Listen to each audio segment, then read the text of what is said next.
Hello everyone. So today I'm going to try to explain what negative interest rates are and how they will affect us going forward should negative interest rates are implemented. So let's start. First question is, what are negative interest rates? So an interest rate is effectively the cost of borrowing money, which means a lender charges a borrower money in addition to the principal amount when they take a type of debt. So this additional amount is called interest on the principal. And the rate at which this interest is charged is called interest rate. Now, this loan or debt could be any type of loan, mortgage loan, personal loan, or a car loan. And even though it sounds strange, but if for any reason a lender ends up paying borrower when they take out a loan, this is called negative interest rate environment. And right off the bat, in a normal functioning economy, there is no place for negative interest rates. So the next question that comes to mind is, when can interest rate go negative, or why interest rates go negative? Um, so according to central banks, during deflationary periods, consumers tend to hold on to money because they anticipate that their money will be worth more in future. In other words, money in future would be able to purchase more goods and services, and this behavior leads to more hoarding of money, which causes prices of goods and services to plummet even lower, which and causes a deflationary spiral. So in this sort of deflationary environment, where there is this feedback loop that people hoard money because they don't want to purchase things, that reduces the prices of things, which incentivizes people to hoard even more, and so on and so forth. To turn around this sort of behavior, the central banks push their bond yields into a negative territory, or below zero, and this is the basically the starting of negative interest rates. So the next question comes to mind is the world economy in deflation? And the answer is no, the world economy is not in deflation.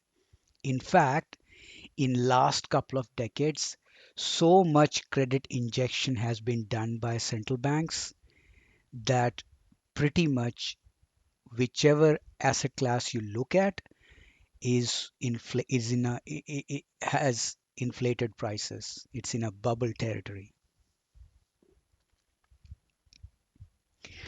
And this is when the money isn't even circulating very fast. In other words, velocity of money is hitting all-time low, just near to one. And below one, it the money that you are printing is not even giving you the same amount of um, GDP as the money itself is worth, because the circulation has gone below one. And this is an indication that money is just simply, whatever additional money is coming into economy is just simply being hoarded, it's just sitting there. So Here is the velocity of money, velocity of M2 money stock from Federal Reserve. As you can see, average historically since 1960s have been around 1.7, and we, as you can see, around 2021 we are hitting near about 1. So the next question comes to mind: if there is no deflation, then why would interest rates go negative? Now, as explained before, total credit expansion has created enormous amount of debts in the system, whether it is government debt or a financial sector debt or even household debts. There are, people in the recent history have taken so much mortgage debt relative to their incomes that the the total amount of household debt has increased significantly.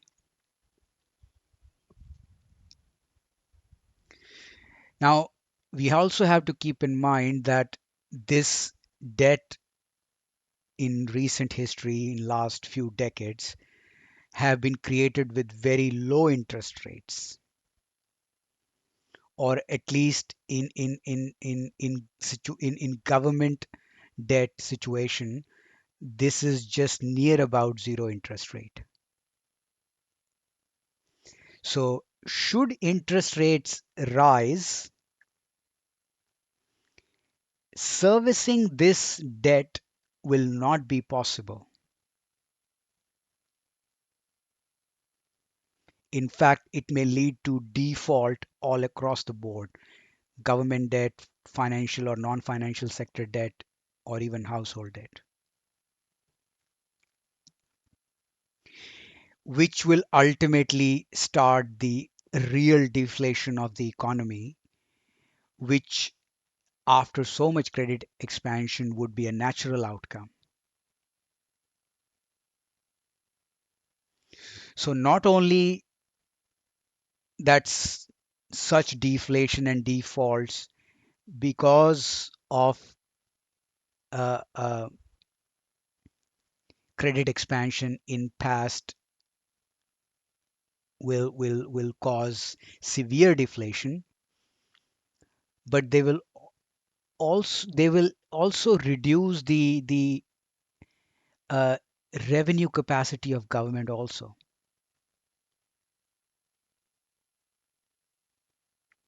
which in turn will make servicing the debt even more difficult.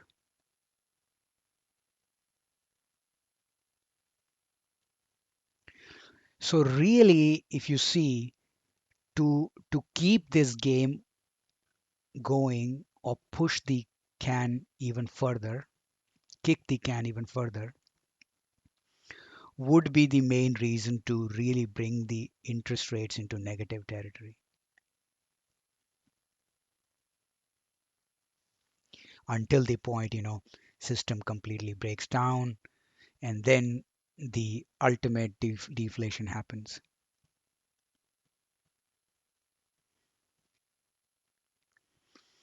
So the next question that comes to mind is, then how will these interest rates be implemented? So in case of common man,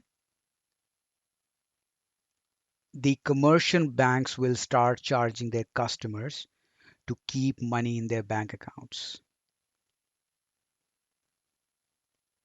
So whereas today when you go to bank and deposit money in there, they pay you some money over your principal as interest. Going forward, they may start charging you interest on that money over certain amount, say $100,000, $250,000, depending on the country or depending on the cap. And that gradually will be reduced as well to bring more accounts into the non-interest rate net.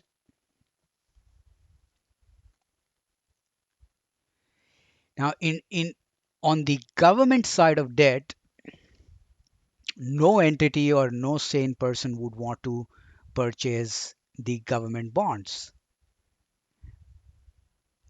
because you are losing money on by lending money to the government. So who would want to do that? Nobody. So in my opinion, I foresee governments will mandate pension funds to buy government debt,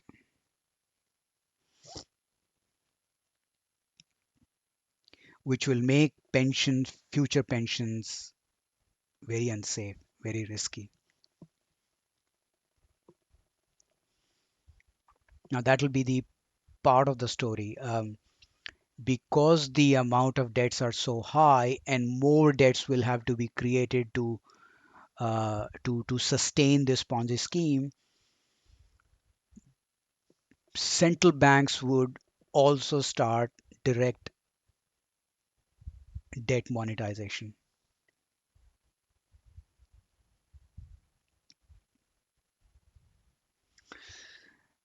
So next question that comes to mind is what will be the consequences of negative interest rates? Um, from common man perspective, first would be if I am losing my money by keeping it in bank, then I would rather not save. I would buy something from it. If tomorrow I will have less money by keeping it, then why would I do that? I would rather spend it than save it.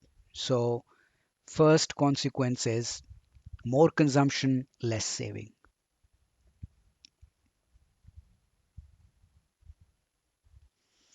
which would also mean that the demand for things and stuff will be higher.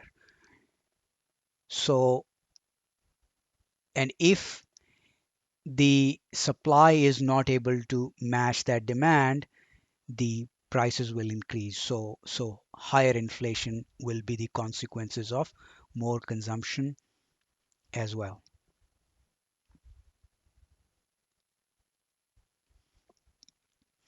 Now, if people are not hoarding money and they want to just as and when they get it, they want to spend it, it will also increase the velocity of money.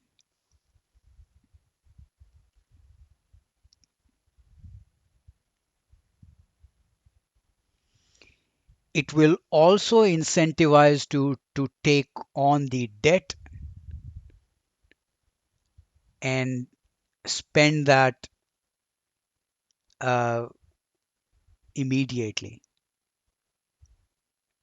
because whatever you are getting today has more purchasing power than tomorrow.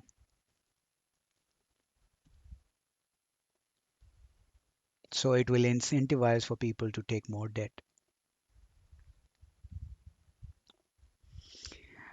It will also incentivize for them to hoard it in the other forms which are outside of the uh, negative interest rate net.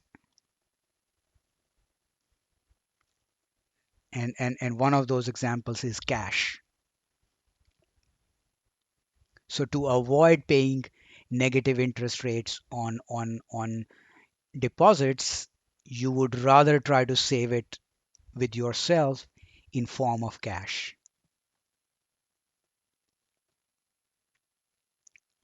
Now, this behavior has again two consequences. First, um, if money is outside of bank, then negative interest rate doesn't apply on it, and government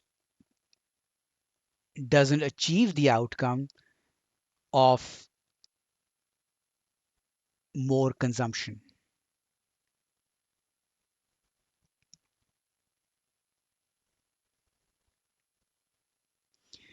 And second, if transactions, even if let's say you are going to use that cash and you're not just going to keep it, all those transactions via cash can't be tracked and hence they cannot be taxed either, which means loss of revenue for the government. So, in other words, the economy will try to become more informal than formal.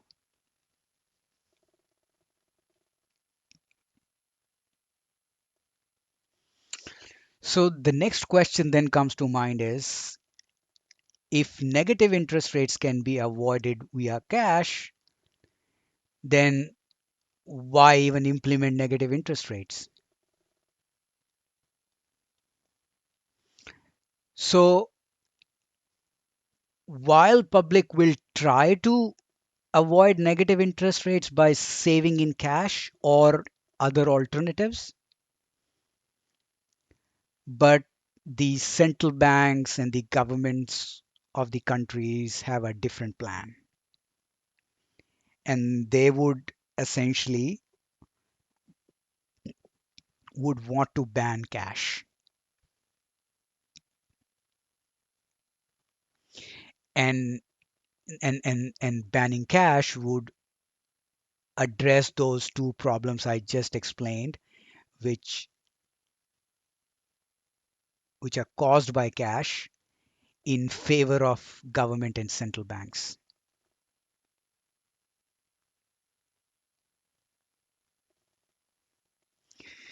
So next question then comes to mind is, has negative interest rates ever been implemented?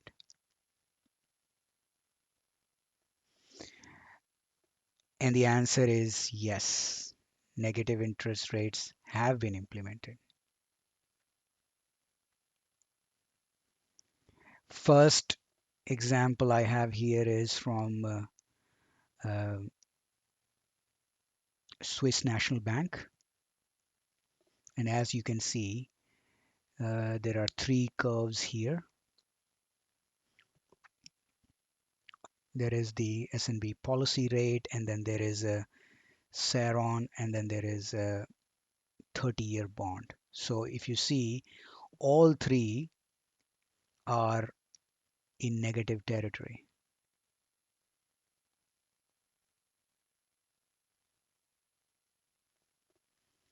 Similarly, by the way, there is this link at the top. So if anybody wants to check, they can check it themselves. And the second one is the Japanese bond rates. So if you notice, the 2-year JGB and 5-year JGB have negative yield. So on 2 years it's negative zero point 0.1 and 5 year is negative 0.11, and 10-year is just near about zero as well. So, and these are on as of 31st of December 2021.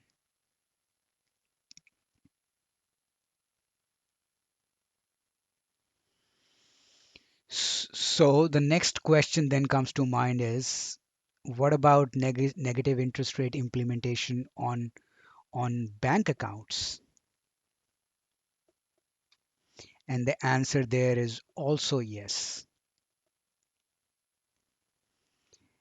This year in Denmark, let me just stop this. Uh, there is a link here from Denmark, and as you can see, Danish bank to reduce threshold for negative interests on savings. This is on 26th April 2021. And a negative interest rate of 0.6% will apply on accounts which have balances of over 100,000 kroner. The limit was previously 250,000 kroner. So even if you have more than 100,000 kroner, then zero point zero 0.06 negative interest rate would apply on those savings.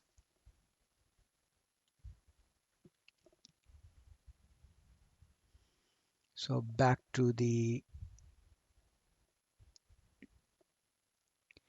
so ultimately then what is the solution? And the simple answer is solution is something that cannot be printed out of thin air, something that is scarce.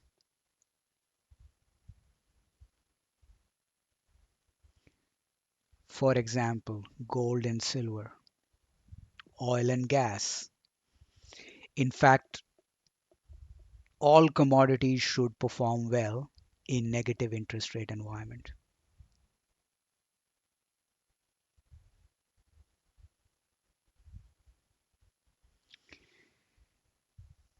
So that's uh,